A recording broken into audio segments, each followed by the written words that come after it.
Olá pessoal, nós vamos dar continuidade à nossa disciplina de Psicologia Jurídica aqui da Unific e hoje, nós continuaremos esse processo à distância, online, a partir de plataformas digitais e nós utilizaremos o sistema Cérebro para nos comunicarmos, né? Eu também criei um grupo de WhatsApp para que nós irei criar um grupo de WhatsApp para que nós possamos dialogar melhor, para que eu possa entender melhor as dúvidas de vocês e que a gente tenha um contato mais direto, ok?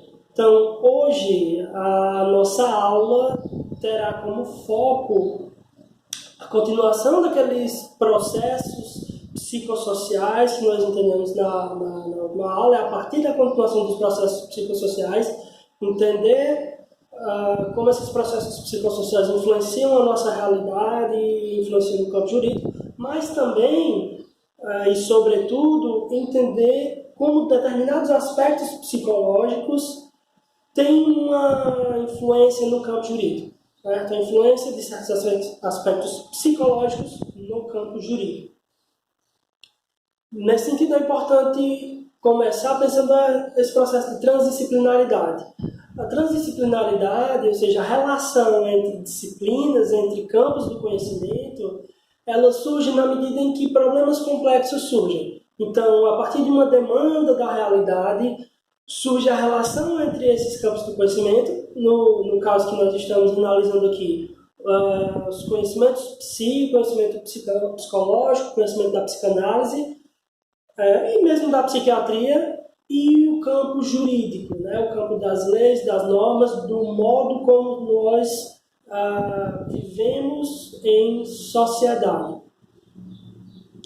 De início, é justamente extremamente importante entender o que é a sociedade, como se forma uma sociedade.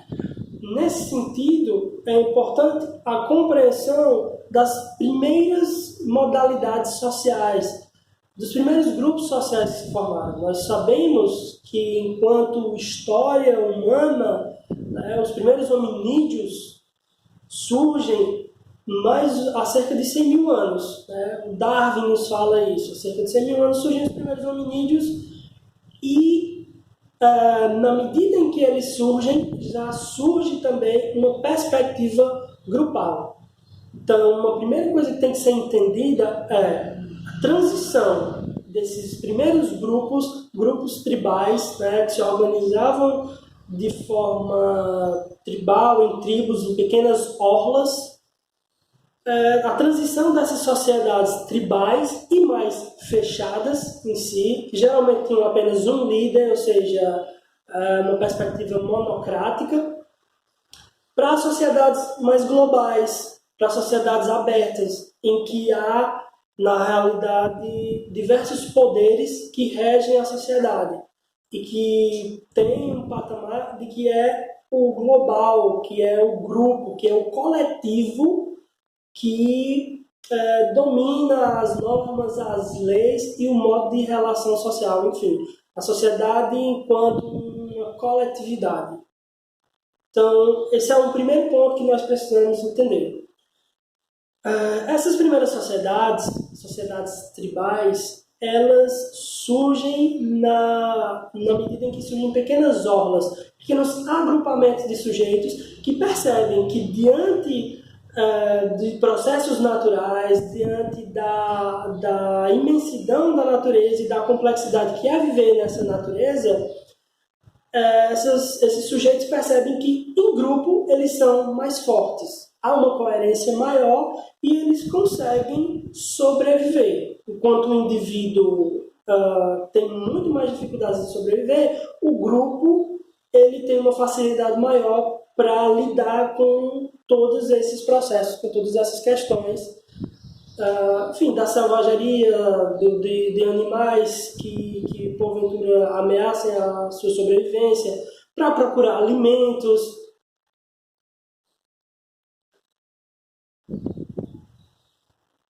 Então, todo esse processo é facilitado na medida em que há grupos.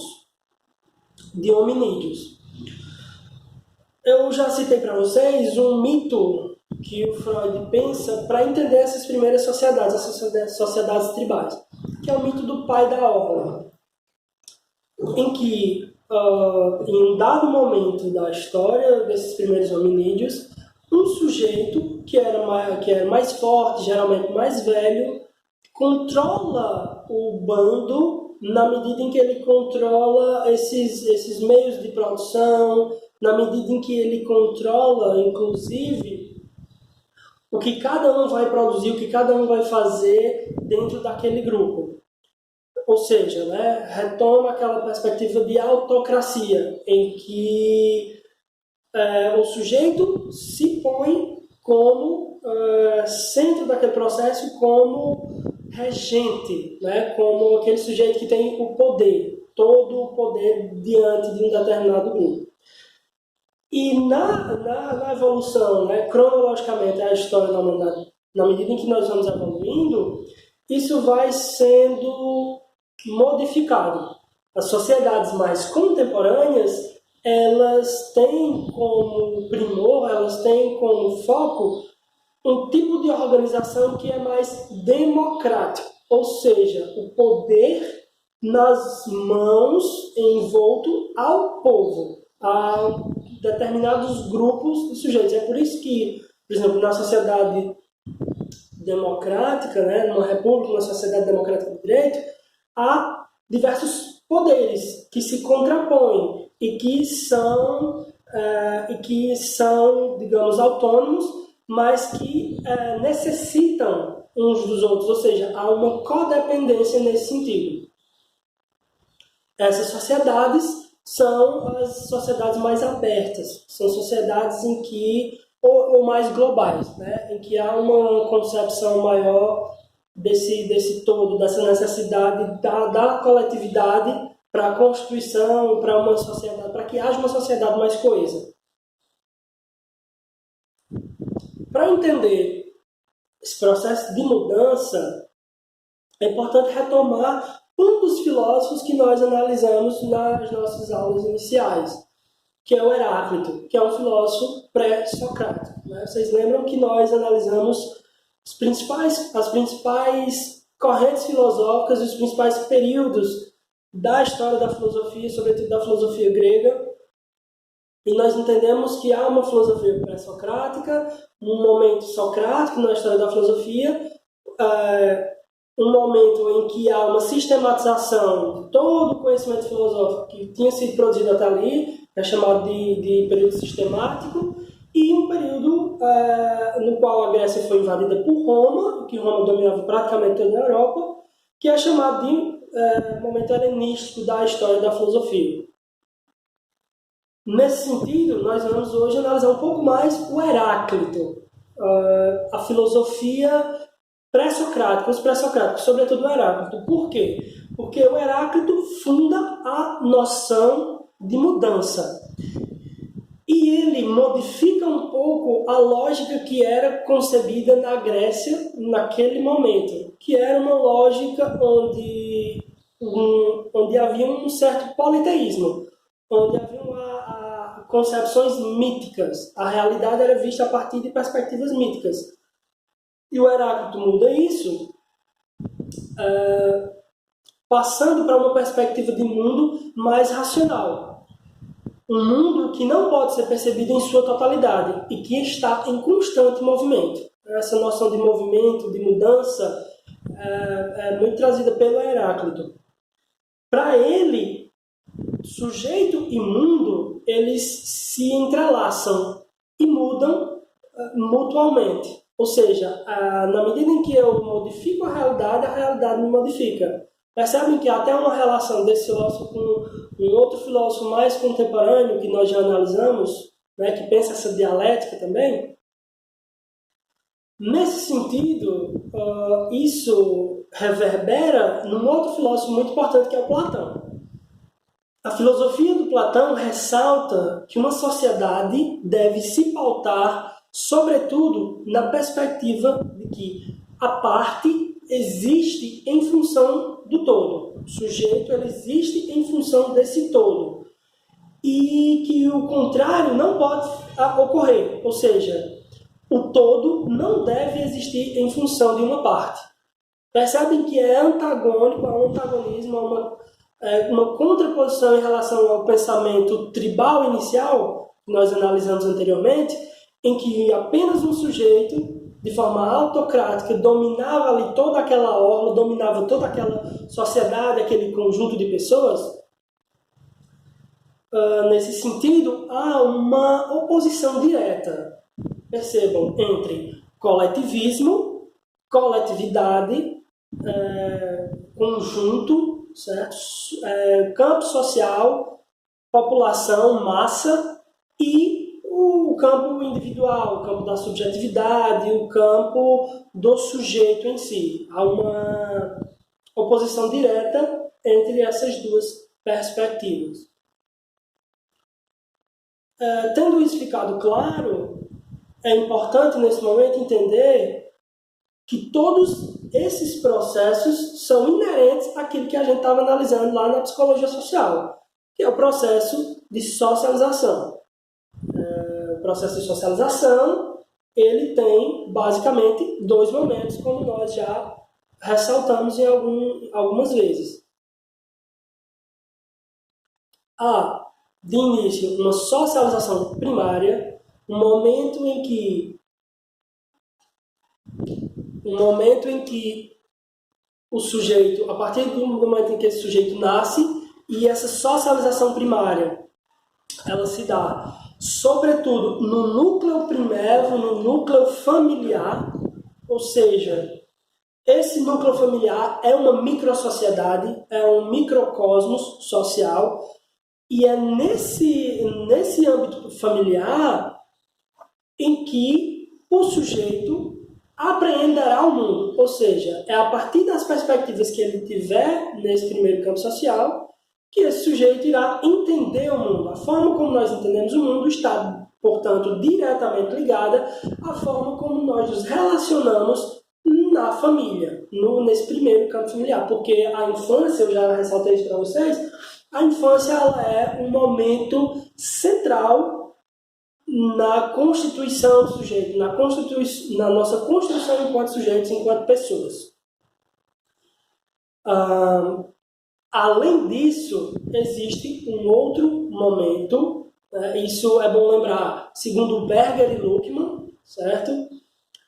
Autores que eu já disponibilizei os textos para vocês e a gente já debateu bastante sobre eles. Então, esse segundo momento, socialização secundária, ela se dá a partir desse momento em que o sujeito sai do campo familiar ou se desloca um pouco do campo familiar e tem acesso a outras instituições sociais, instituições de sociabilidade, como, por exemplo, escolas, como, por exemplo, a própria rua, né, o brincar com outras crianças, clubes, igrejas, etc. Né? Alguma coisa, um jogo, todas essas práticas sociais que são feitas para além do campo familiar podem ser consideradas como o campo de socialização secundária. Nesse sentido, essa relação entre socialização primária e socialização secundária, ela é muito mais forte na infância e na adolescência, mas ela acompanha na medida do caráter que esse sujeito, o caráter e dos valores que esse sujeito estabelece nesse momento da vida. Essa perspectiva acompanha o sujeito durante toda a sua vida, até a finitude de seus dias. Ok? Agora, tendo isso ficado claro, nós entraremos num momento da nossa aula mais específico, em que nós entenderemos a relação entre esse aspecto singular e esse aspecto mais global, e, paralelamente a isso, vamos entender qual é a importância de se ter uma sociedade aberta e em que medida existem determinados aspectos que dificultam ou facilitam essa abertura dessa sociedade. Retomando, nós entendemos que os primeiros hominídeos se organizavam em movimentos tribais, em sociedades tribais, e que isso foi se modificando ao longo da história da humanidade, na medida em que houveram diversas transições, diversos momentos históricos que fizeram que esse processo de coletivismo social se tornasse possível. Nesse sentido, eu vou indicar para vocês a leitura de um austríaco muito interessante chamado Karl Popper. Karl Popper, dentre as principais teorias dele, ele tem 2 ou 3 que nós vamos ressaltar um pouco mais, que é essa noção de sociedade aberta e o paralelismo disso em relação a uma sociedade mais fechada, e também um paradoxo muito interessante, que é o paradoxo da tolerância. Nós vamos analisar um pouco mais à frente, que isso para o campo jurídico, né, esse é o link que nós vamos fazer, isso para o campo jurídico é muito importante. Vamos lá então entender quais são as principais ideias. Quais são as principais ideias do Karl Popper? Para ele, a passagem das sociedades tribais e fechadas para sociedades abertas e democráticas tem uma relação direta com aquilo que eu citava anteriormente, todo esse processo de historicidade.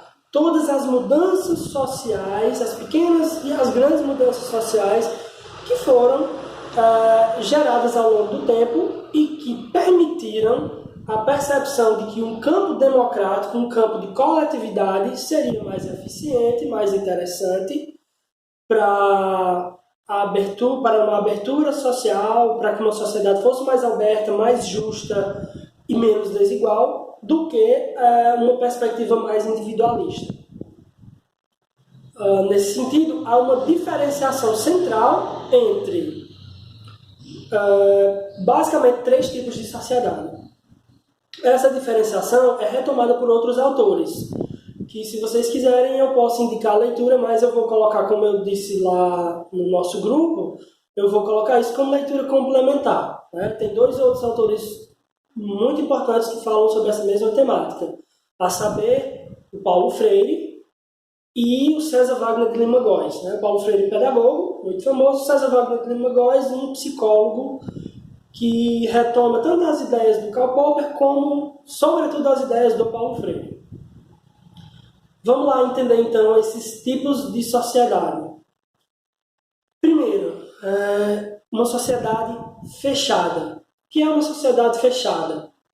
É aquela na qual os sujeitos têm pouca ou nenhuma liberdade em relação à mudança social.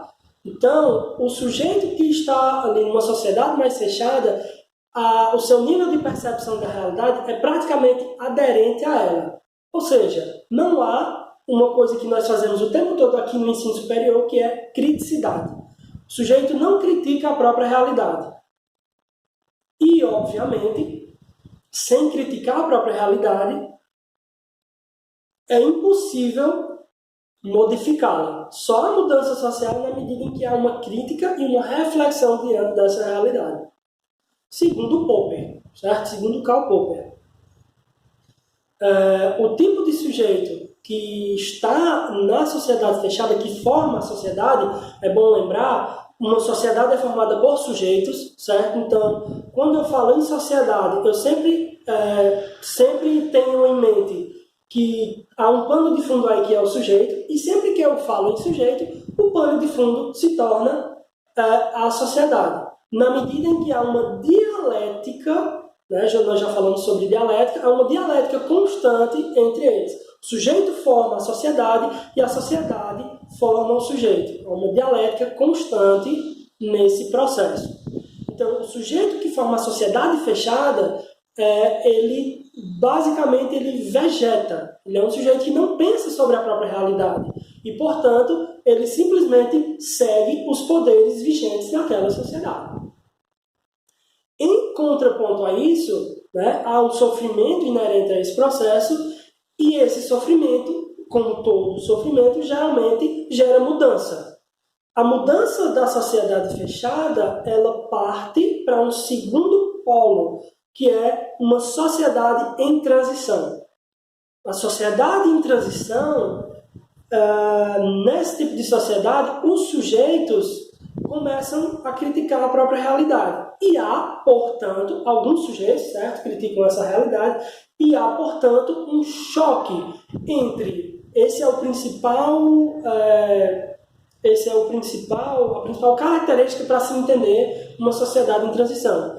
Há um choque entre ideias progressistas e reacionárias, entre ideias novas, que pensam uma nova modalidade de relação social, e ideias mais basilares, ideias que geralmente estão no campo da moral e que pensam a sociedade de uma forma mais utópica, certo? Que pensam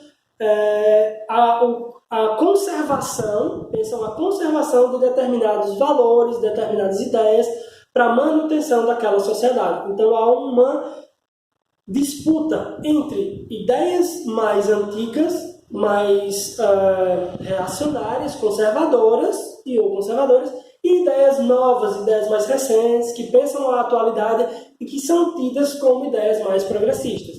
Okay? Então, por exemplo, eu acredito que já citei isso para vocês, a sociedade brasileira ela passa por um momento de transição. Há uma disputa muito forte entre um plano mais conservador e um plano mais progressista, né? Que pensa novas ideias e que pensa uma mudança social e uma sociedade, em alguma medida, mais equânime, né? Com um pouco mais de equidade e de equilíbrio nesse sentido.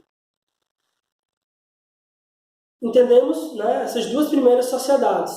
Agora, esses dois primeiros tipos de sociedade. Agora vamos para o terceiro tipo de sociedade, ao qual nós debateremos um pouco mais, que é a sociedade aberta, que é justamente o tipo de sociedade que o Karl Popper vem falar, certo?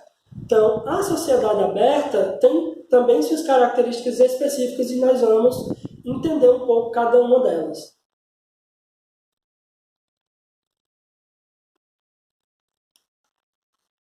Vamos lá. Na sociedade aberta, há, sobretudo, um processo de criticidade e um processo reflexivo diante da realidade social. Nesse sentido, o que está posto aqui é que o sujeito pensa sobre a sua própria realidade. E mais, esse sujeito age diante da sua realidade. Fazendo um paralelo com os outros dois tipos de sociedade, é possível delinear e delimitar de forma muito clara. Enquanto uma sociedade fechada, o sujeito não pensa sobre a própria realidade, na sociedade em transição, o sujeito pensa sobre essa sua realidade, mas não age para modificá-la, e em contraponto a isso, na sociedade aberta, o sujeito pensa, reflete, faz reflexões diante da sua realidade e age para modificar essa realidade. Essa é a principal diferença entre esses três tipos de sociedade. E, consequentemente, entre os tipos de sujeito que formam cada uma dessas sociedades. Como eu dizia, retomando a sociedade aberta, na sociedade aberta há criticidade e reflexão diante da realidade social. Para além disso, há espaço para diálogo e respeito à autoridade. Exemplo, a mídia. Muitos teóricos colocam a mídia como um quarto poder, como um movimento que gera dinamismo social e que, por informar, que por trazer ideias, conceitos, ideologias, tem um determinado poder diante da sociedade vigente, da sociedade em que, em uma dada sociedade, em um dado tempo. Pensando essa perspectiva, quando nós temos uma mídia que não é regulada, ou seja, uma mídia que é livre, nós temos uma sociedade, consequentemente, mais democrática. Por quê? Porque, nesse sentido, nós temos mais espaço para diálogo e respeito à alteridade, no sentido de que há a possibilidade de ideias divergentes estarem no mesmo espaço, e ideias divergentes serem aceitas, e serem debatidas e serem compreendidas. Porque é assim que se muda uma sociedade. É assim que as sociedades transitam. A partir da oposição de ideias e da percepção de quais aspectos da ideia X e quais aspectos da ideia Y podem ser implementados nesse campo social e podem, consequentemente, melhorar a nossa realidade.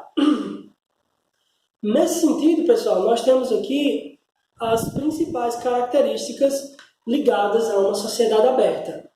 A saber, criticidade, maior processo de criticidade, maior processo de reflexão diante da realidade social, espaço para o diálogo, né? Ou seja, ideias não são ceifadas, ideias podem ser trabalhadas e pensadas e organizadas, e um terceiro aspecto que é respeito à alteridade, respeito à diferença, ou seja, diversos nichos sociais, diversos tipos de sujeitos tendo acesso a políticas públicas, tendo acesso a um campo até legal, jurídico, de direitos sociais, de direitos fundamentais para o seu bem-estar.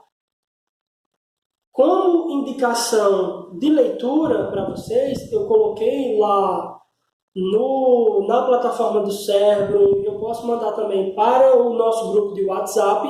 Eu vou indicar a leitura do texto A Sociedade Aberta e Seus Inimigos, do Karl Popper. Também indico a leitura de um texto que pensa essa perspectiva da construção social, da constituição do sujeito, ou seja, aquela ideia lá do Berger e do Luckmann, né, de processos de socialização primária e secundária. Eu vou indicar também esse texto para vocês. E lá na nossa plataforma do Cérebro também terá uma atividade para que vocês façam, para que em alguma medida vocês façam a integração desses conteúdos que nós estamos analisando aqui hoje, ok? Eventuais dúvidas, pessoal, eu estou à disposição de vocês, não só no momento da aula, mas em outros momentos, se vocês quiserem falar no grupo, a gente terá sempre esse espaço de diálogo, sempre esse espaço de abertura para debater não só os conteúdos específicos da disciplina, mas a relação desses conteúdos com a realidade vigente, sobretudo com esse momento que nós estamos vivendo, certo? Então, me ponho totalmente à disposição de vocês para que a gente possa ter um debate em relação a todos esses aspectos que eu ressaltei aqui, ok? Eu vou encerrar por aqui, porque eu entendo que eu lancei muitos conceitos e que na medida em que vocês forem lendo, vão surgindo dúvidas e que a gente vai ter, né, um norte, uma orientação nesse sentido, certo? Então, agradeço a atenção de todos e até a próxima aula. Um abraço, pessoal. Tchau, tchau.